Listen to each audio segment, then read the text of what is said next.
يا نبي سلام عليك يا رسول سلام عليك يا حبيب سلام عليك صلوات الله.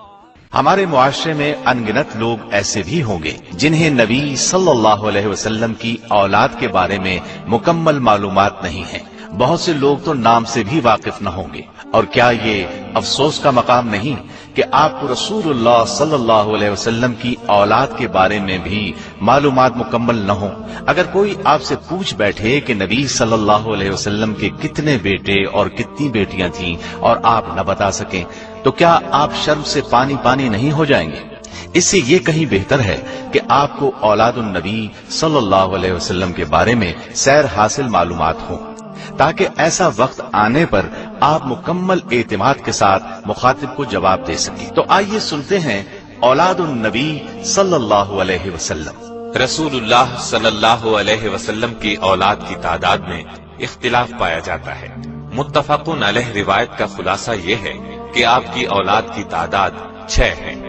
قاسم، ابراہیم، زینب، رقیہ، ام کلثوم اور فاطمہ رضی اللہ عنہ. لیکن معروف سیرت نگار ابن اسحاق نے 2 اور صاحبزادوں کا بھی نام لیا ہے، طاہر اور طیب. ایک قول یہ ہے کہ اعلان نبوت کے بعد آپ کے ہاں عبداللہ پیدا ہوئے، انہیں طیب و طاہر کا نام دیا گیا. لیکن ایک قول یہ ہے کہ طیب و طاہر عبداللہ کے علاوہ تھے. بعض سیرت نگاروں نے مطیب اور مطہر نامی 2 بیٹوں کا بھی ذکر کیا ہے. بہرحال اس بارے میں تمام اقوال کو جمع کرنے سے یہ معلوم ہوتا ہے کہ آپ کی اولاد کی تعداد 11 ہے، جن میں سے 7 صاحبزادے تھے اور 4 صاحبزادیاں تھیں.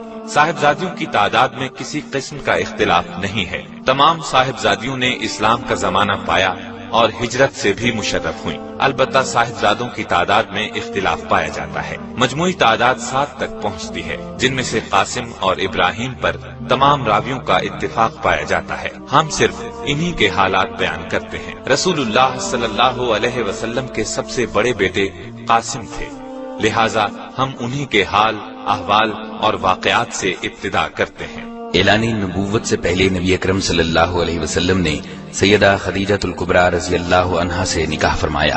ان کے بطن سے سب سے پہلے آپ کے ہاں قاسم پیدا ہوئے، جو نبوت سے 11 برس پہلے پیدا ہوئے.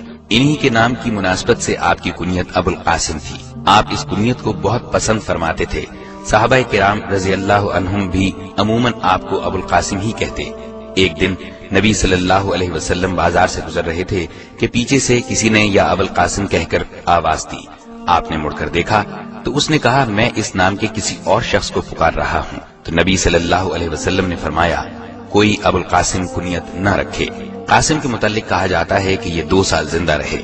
ایک قول کے مطابق 1.5 سال اور ایک قول کے مطابق اتنے بڑے ہو گئے تھے کہ چلنا پھرنا سیکھ لیا تھا. جس طرح یہ آپ کے ہاں سب سے پہلے پیدا ہوئے، اسی طرح سب سے پہلے انتقال بھی انہی کا ہوا، یعنی اعلان نبوت سے 9 سال قبل وفات پائی. سیدہ خدیجہ رضی اللہ عنہا کے علاوہ صرف ماریہ قبطیہ رضی اللہ عنہا کے ہاں ایک بیٹا ابراہیم پیدا ہوا. ان کے علاوہ کسی اور زوجہ محترمہ کے ہاں آپ کی اولاد نہیں ہوئی. رسول اللہ صلی اللہ علیہ وسلم کے دوسرے لخت جگر ابراہیم رضی اللہ عنہ تھے، جو جمادی الاولیٰ 9 ہجری کو پیدا ہوئے. ان کی والدہ ماریہ قبطیہ رضی اللہ عنہا ہیں، جنہیں اسکندریہ کے بادشاہ مقوقس نے رسول اللہ صلی اللہ علیہ وسلم کی خدمت کے لیے بطور تحفہ خاص بھیجا تھا. ولادت کی اطلاع آپ کے آزاد کردہ غلام ابو رافع نے دی، جسے آپ نے خوشی میں ایک غلام عطا کیا. 7ویں دن عقیقہ ہوا. آپ نے سر کے بالوں کے برابر چاندی خیرات کی اور بچے کا نام اپنے جد اعلیٰ کے نام پر ابراہیم رکھا. دودھ پلانے کے لیے تمام انصار نے خواہش ظاہر کی، لیکن آپ نے ام سیف کے حوالے کیا اور اس کے معاوضے میں کھجور کے چند درخت دیے. ام سیف مدینے سے کچھ فاصلے پر رہتی تھیں. رسول اللہ صلی اللہ علیہ وسلم فرط محبت سے وہاں جاتے، ابراہیم کو گود میں لیتے، چومتے اور پیار کرتے. ام سیف کے خاوند لوہار تھے، اس لیے گھر دھوئیں سے بھرا رہتا تھا، لیکن آپ باوجود نظافت طبع گوارا فرماتے. ابراہیم نے ام سیف ہی کے گھر 29 شوال